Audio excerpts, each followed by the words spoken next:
society, man.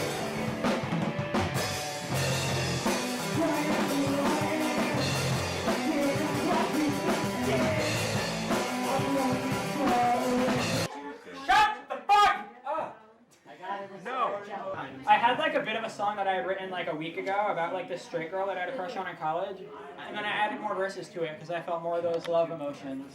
And the next few songs are going to be love-ish songs. Well, the next two are, and then there's going to be a song about being dead, and then a song about how I don't sleep ever, and then a song about getting misgendered. So how do you feel about the DIY scene? Oh, it's wonderful. I wouldn't feel more at home any other place on earth.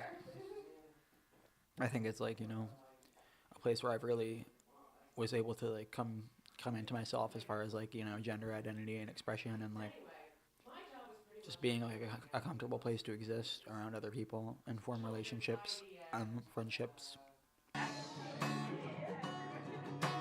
Your hair was silver, and I swear to God up above that everyone in the scene was in love. If not with aesthetics, then with that outshone. Your every request that we leave you alone! Do you think there are challenges in participating in the DIY scene?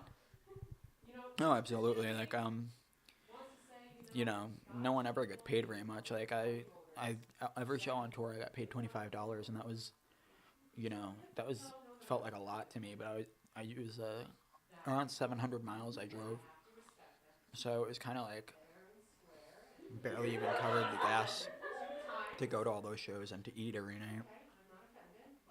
Neighbors get upset. Oh, there's people making noise next door. Yeah, there was I heard like domestic violence going on, and like the cops never shut up for that shit. So I don't know. Serious matters. Where can people be that's not totally disruptive to the camera? It's so refreshing to have your friends at shows and your brother bands and everyone just going nuts and embracing music. It really makes you feel good that the scene's still there and that people still appreciate music with substance.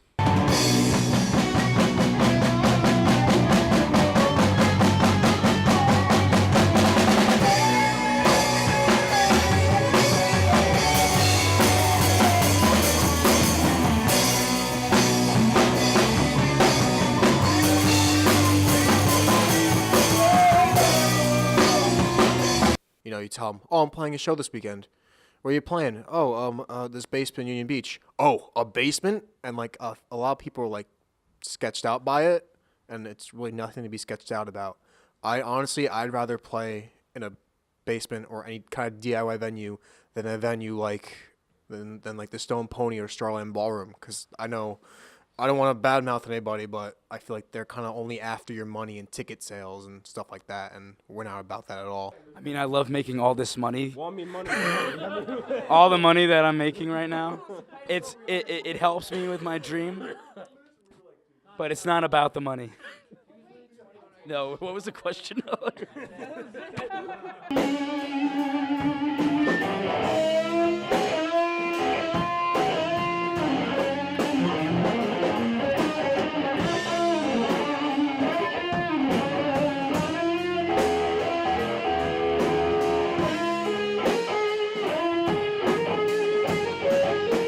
way bands that don't have a label tend to keep making money are wedding bands and guys having a slot at a bar weekly.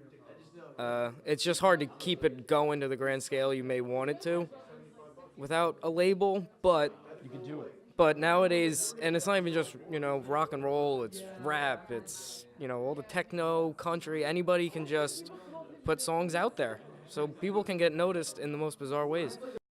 At the end of the day, I can definitely put my head to the pillow and look back and see all the things, I've done because of the hardship. With challenges comes, new